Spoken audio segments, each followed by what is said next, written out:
Hello everybody, this is Dedra with Papercrafts and Planners, and last week I did an unboxing and sort of a quick review of the Spellbinders card kit of the month for June 2020. It's called Life is a Party, and I promised I would come back and show you all the things I created that afternoon after I filmed the video. So this is what I did, and then I will show you all of the things I have left and how I store those kits when I'm all done using what I want to right off the bat.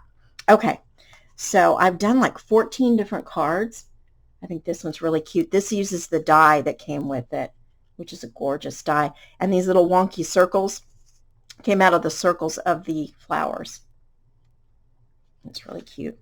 I did a Father's Day card. So everything here on these two cards was part of the kit. I don't think I used anything except for maybe some black paper. I don't think it came with black paper, and I did use some black paper on this one. Really cute. Friends Forever. This is probably my least favorite because I made a mistake up here and I tried to cover it up with these flat back pearls that were part of my stash and then some glitter, and it didn't turn out quite like I wanted, but it's still cute. This Hello, everything was part of the kit except for this black paper here and these flat back pearls. This was a larger sticker, and what I did was I put a piece of it down, cut around, and then used all the pieces I cut off of that one and this one up here down at the bottom to make sort of a frame.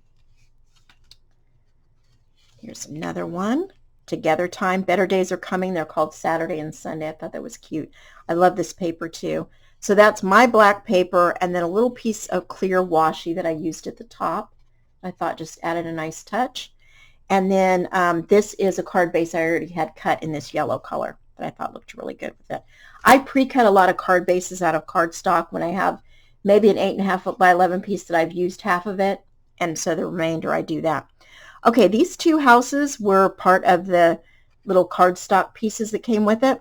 I glued them together and put them on top of some black paper, matte black paper, and then I cut around it to sort of give a frame, which I think is a nice look. And I did the same thing on this little sentiment strip that says love you guys. I thought this would be great for like a housewarming or someone's, couple's first home, whatever. And this was a 6 by 6 piece of paper, and I just cut off part of it and created that frame. This is the llama and the alpaca. I think these are adorable. Again, I used some black, and this Lots of Love was from another llama stamp set I have in my stash, and this heart was a die from Close to My Heart that's got these little stitched hearts, which I thought looked really cute behind their heads. Again, I've used some black paper here. This sentiment comes from a set by Spellbinders that was their December 2019 die of the month, their small die of the month. If it's still available in any way, I will link to it, but it has like birthday wishes, just a lot of really cute sentiments that you use. And I cut it out twice, once black and once gold, so I get that shadow effect. And then I popped it up on some of the pop-up squares. I cut them down to size. This is cute too. Again, the only thing was this black, and I don't know if you could see it in the camera, but I did a little bit of with a glitter pin on top of the black, so we got a different look there. But look at these colors. They're just gorgeous. Oh, and these are Nuvo drops I put in the middle of these sequins that came with the kit. This card I think turned out really pretty. This was a piece, a full 6 by 6 piece, this pink right here, and I just cut out the circle out of the middle of it and then cut it in half to put on my card. And then this is glitter paper. And so the only thing that didn't come with the kit were these hearts I had in my stash. This Best Day Ever, I have used a little bit of white tape, thin tape right there to kind of frame that centerpiece. That was in my stash. Otherwise, everything else. Oh, and this was an embossing folder I used for the background. And isn't that cute? I love this. Shh, it's a surprise. So I added a white pin for some little stitching on that. Everything on this one came from the card kit, though. And this one, I used some little yellow thin tape to kind of put the top and bottom. The flat back pearls were in my stash. And those are Nuvo drops right there. I had that yellow Nuvo drop out, and I just started using it everywhere. And then this is a little invitation that I made into a pop-up card. So I've got the time, date, and can't wait to see you. And then it pops up like this. I've got the let's get together, good food equals good mood, barbecue master, kiss the cook, chillin' and grillin', and then like that on the back. I think this one turned out really cute. I mean, if you sent invitations like this to everybody that you were inviting to a barbecue, I mean, how cute is that? And this, I have a video showing how to use this particular pop-up die to make this card, and I'll link to that below also. Okay, one thing I want to say is sometimes I don't always have a ton of ideas, like what am I going to do with all of these supplies, and I just don't have a lot of ideas. And rather than go on and copy someone else's stuff, I have this book from Close to My Heart, and again I will link to it. It's called Make It From the Heart, Volume 4, and it has all these card recipes in it. And so I will come in here and get an idea like this one, and then I'll change it up based on what I have or how I want to make it a little different. This is the one you could see that I used as an inspiration for this. So it's really nice to have something like this, or to keep a bunch of ideas from card recipes, maybe have a Pinterest board with them. I also have that. But these kinds of things are nice, and I pull them out quite a bit when I've got something like this to work with. Okay, let me show you what I have left. It's a lot. I have, of course, the die set, and I've put it on magnetic sheets. I buy magnetic sheets at the hardware store or on Amazon. They're made to cover floor vents in like mobile homes or older homes where the vents are in the floor, of course. And I cut them to size. So I had these 2 scrap pieces to use for this. Here's the stamp set. Stamp set I will store in a bag like this. I will label it with what it is, where it came from, and I will put it with my sentiment stamps. This I will put with my floral die cuts.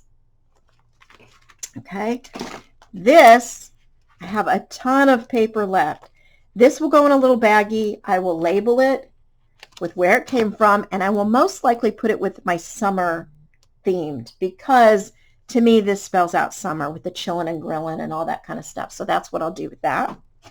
These pieces that I have left, the sequins are going to go where I store my sequins. I have a We Are Memory Keepers container that opens up, and I have all my sequins and flatback pearls and things by color, and I'll put these, even though they're iridescent, I'll put them with the white.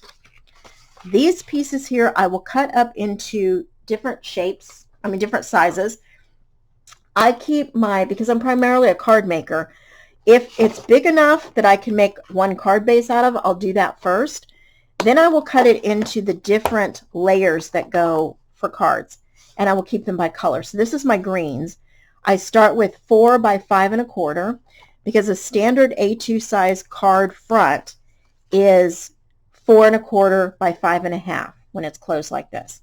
And so I want layers that could go on that. And so I just get smaller by 1/4 of an inch going all the way down. And then some of these I may never use a layer this size, but I may decide I want to put a sentiment on some green, pull that out, and then cut it down to the size I need. I don't keep scraps that are super tiny. I just don't find that I use them again. Like something like this, I probably won't keep these pieces. I'm just not one of those person that tries to keep every tiny thing. Okay, so here is all of my leftover solid paper. I still have a ton of these letters left.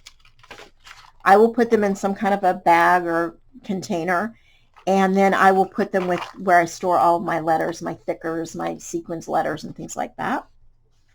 Look at all of this ephemera I have left. Some of them are stickers, so what I'll do is cut them and leave them on the plastic, but I will cut them apart. And I store them in these containers. So I have one that says Basic Shapes, one that is Birthday Celebrations, one that is Kids Whimsy, one that is Sentiments, one that is Insects and Animals, and I think right now it's primarily full of butterflies. I do a lot with butterflies. So the llamas and the alpacas, what are left, will go in here. I have one that is Florals and Natures, so any flowers will go in here. So that way I keep, when I want to make a project and I think, oh, I want some flowers or I want some I don't know, I want some solid pink circle. Maybe I'll come to the solid shapes and see this, and then the card will sort of take off from there. So that's how I like to store everything. I'm sure everybody, the categories will be different for everybody, or if you're more of a scrapbooker than a card maker, you might store things a little differently than I do. These came with this base, which I really love, and so I set them up like this. The other ones that I use for my card layers, they came as in a box, and so I use them that way. But anyway, that's just how I store them. The card kit also came with 10 envelopes. Of course, I'll need a lot more envelopes for what I made, but I hope you enjoyed seeing what I was able to make out of this one card kit. And I think it's a very reasonably priced way to build up your stash of papers, dies, stamps. It's just a really great deal. And like I said, I'll link to everything that I can find below. Thank you so much for watching, everybody. Happy crafting.